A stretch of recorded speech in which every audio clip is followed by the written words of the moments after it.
What's up, guys? Welcome back to episode 3 of Tommy Boy Poker Vlog. In this episode, we're back at the Seminole Hard Rock in Tampa, Florida, playing 1-2 no limit Texas Hold'em. Let's go.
In the hijack, we look down at ace queen off.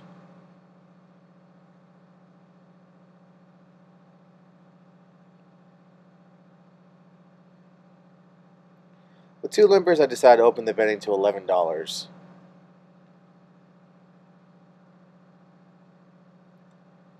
The cutoff calls the 11, everybody else folds. We're heads up to a flop, which comes out 10-4 deuce. It's a pretty dry board.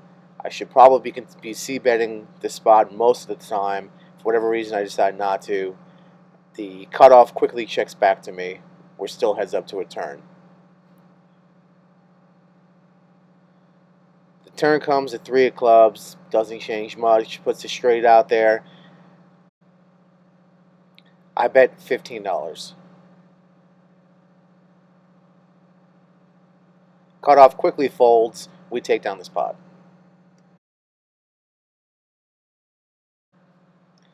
In this next hand, we're in middle position. We have king queen off.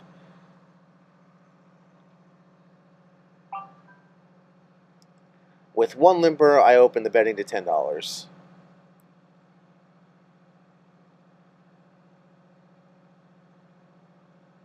Small blind calls. We're heads up to a flop, which comes queen 8-3.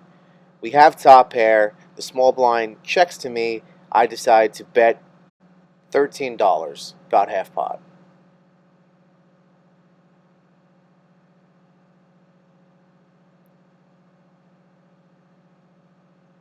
Small blind quickly folds. We take it down another pot. Easy game, right?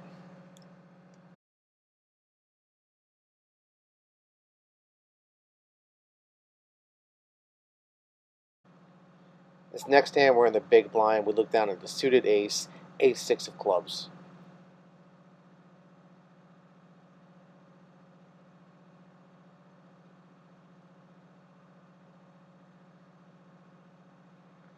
With 3 limpers behind me, I decide to exercise my option. I raise it up to $8.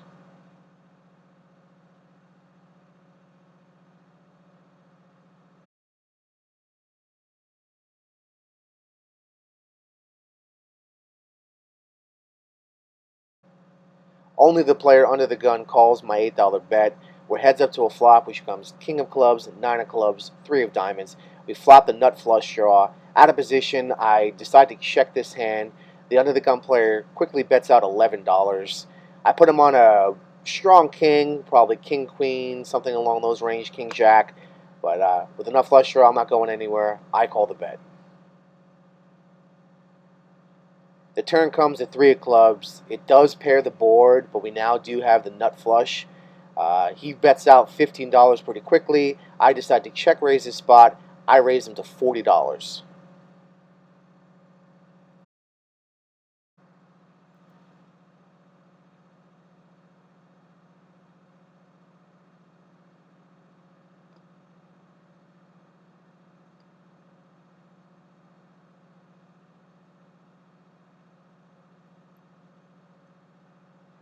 Undergun tanks for a little bit. He just does decide to call. Heads up to a river, which is terrible. It's the 3 of hearts.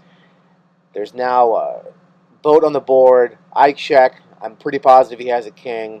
Have to lay it down.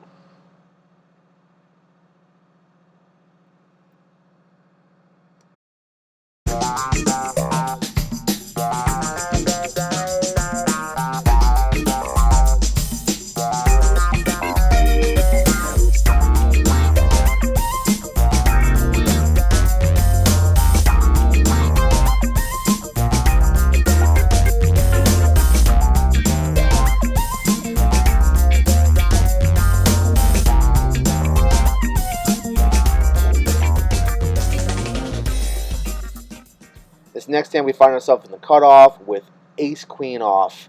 I decide to open the betting for $8.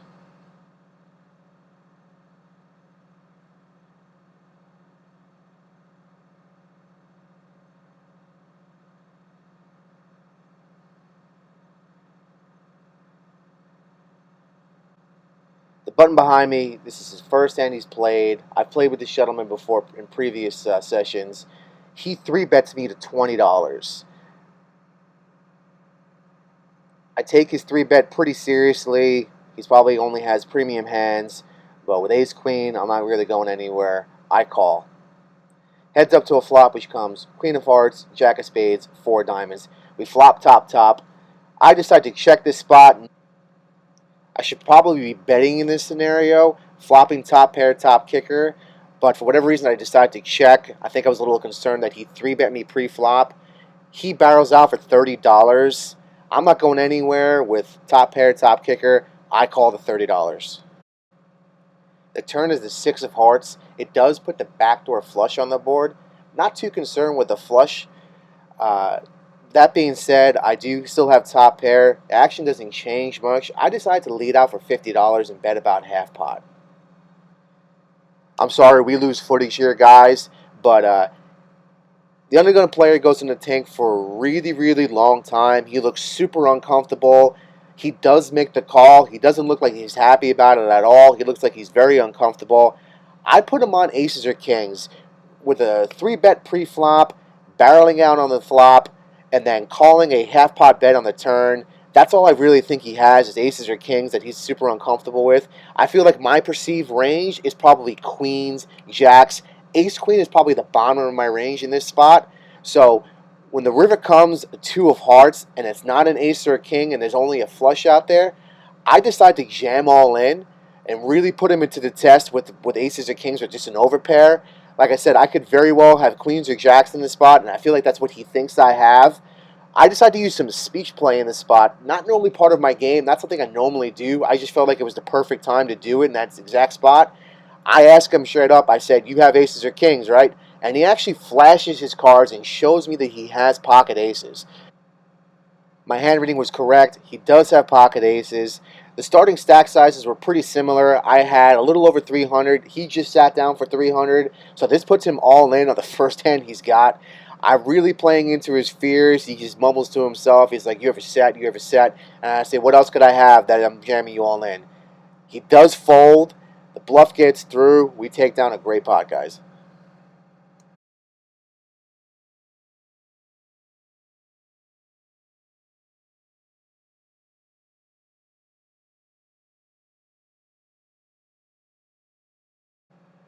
A couple orbits later, we're under the gun and we look down at pocket queens. I decide to raise it up. I bet $10.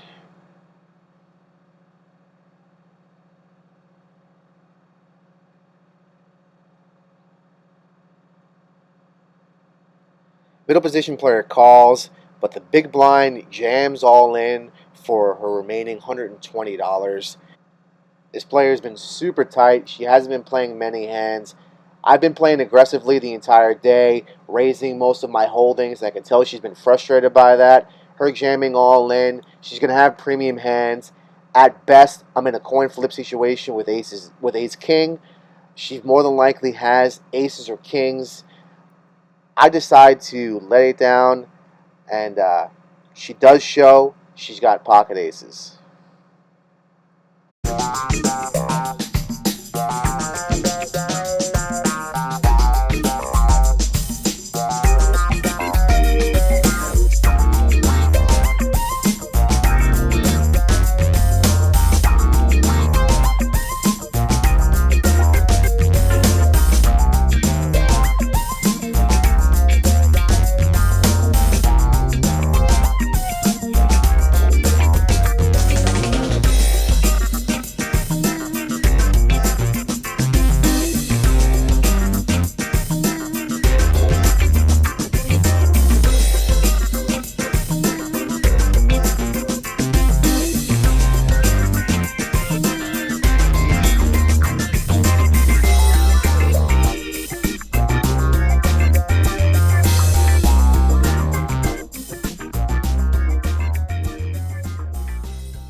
Alright guys, for a while there we were card dead for a good couple hours.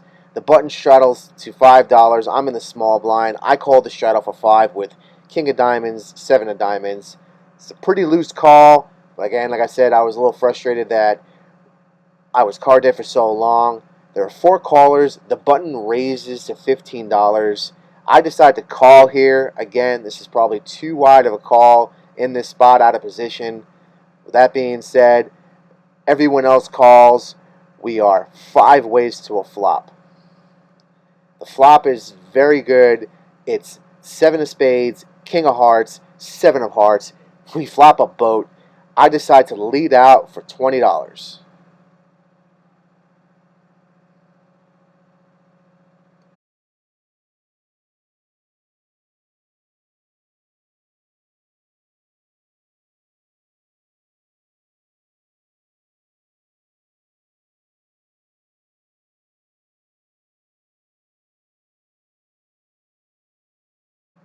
Middle position player re-raises me to $60. This is a dream scenario. He's re-raising me when I have a boat. Action comes to me. Not a big decision. I jam all in for my remaining 160. He has me covered. I'm looking for a quick double up. He snap calls me. I turn over my head and I show we have the boat. But he flips his hand and shows he's got pocket kings for an even bigger boat.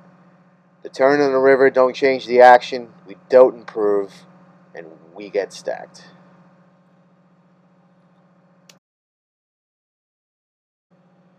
We buy back in for another $200. In this hand, we're in the big blind, and we look down at Queen Jack of Hearts. I am in the big blind. I forgot to put my blind out there. I wasn't limping in, guys. The under the gun +1 opens the betting to $6. Player in middle position calls. I call. We are now 3 ways to a flop.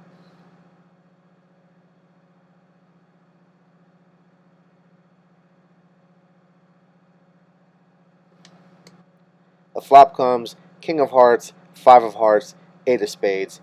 We flop the second nut flush draw. We also have a backdoor straight draw. Out of position, I normally tend to a check call, which is exactly what I do. I check. The under the gun +1 player bets $13. The middle position player folds, and I call the $13. We are now heads up to a turn.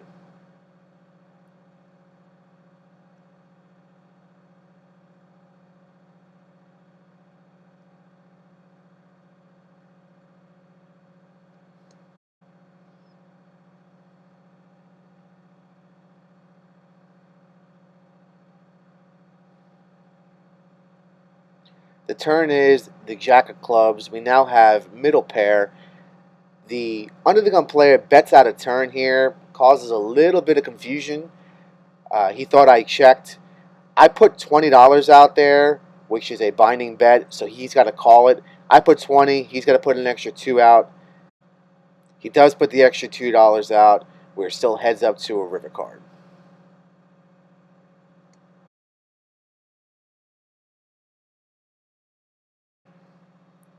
The river is the 3 of hearts. Our flush gets there. He only has a little bit less than $100 behind, about a pot-sized bet. I decide to put him all in for his remaining stack. He goes into the tank for a little while, but ultimately folds his cards. We take down the pot.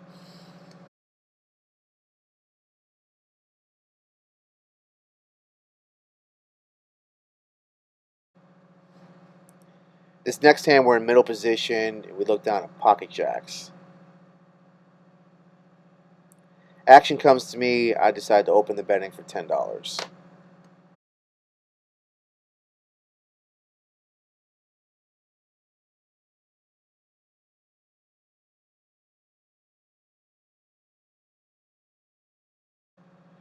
Only the button calls. We're heads up to a flop, which comes ace of clubs, 4 of spades, 5 of diamonds. Out of position with an ace high board, I should probably lean towards a check call on this spot. That's not what I do. I c bet to $12.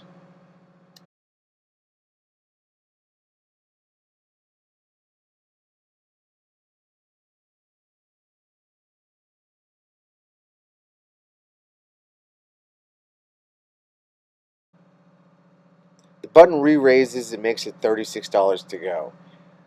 I go into the tank for a little while and really think what holdings he could have that he's re-raising me with.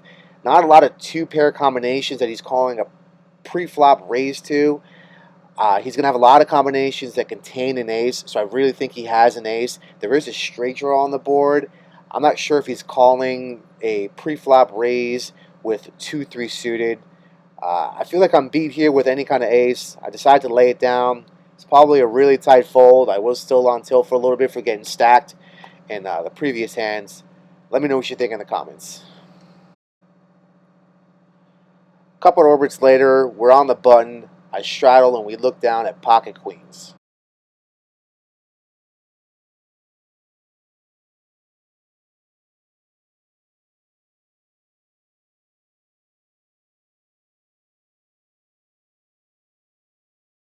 There are 2 callers to my $5 button straddle. Option comes to me. I decide to raise it up. I make it $15 to go. Both players call. 3 ways to a flop, which comes king of spades, 9 of diamonds, 9 of hearts. Both players check to me. I decide to keep the pressure on, stay aggressive. I decide to bet $35. Both players quickly fold. We take it down. The very next hand, we're in the cutoff, and we look down. We have pocket queens again.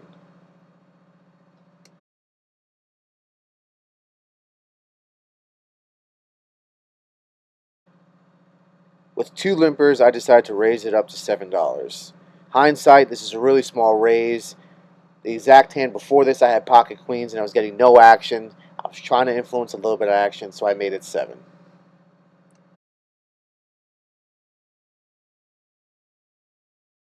We go heads up to a flop, which comes queen of diamonds, 10 of diamonds, 4 of spades. We flop top set. There is a flush drawer out there. There's also a straight drawer out there. With that being said, I decide to raise it up to $15. Hindsight, I should have probably bet a little bit more than this. I should have been in the $25 to $35 range. If he's on a draw, if he's on a straight draw or a flush draw, I want to charge him maximum. With that being said, I only make it 15. He does make the call. The turn is the ace of diamonds. The front flush gets there, a straight gets there. It's a pretty terrible card for us with both draws getting there. However, my hand still has value. I can still improve on the river. I decide to bet $40 and really see where I'm at.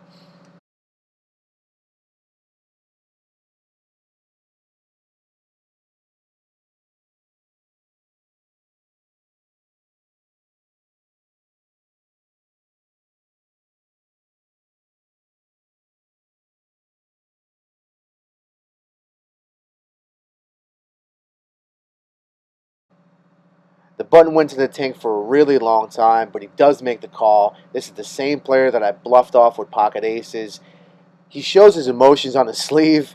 He doesn't look like he liked that ace of diamonds. I don't think he's got a flush. The river brings the king of spades.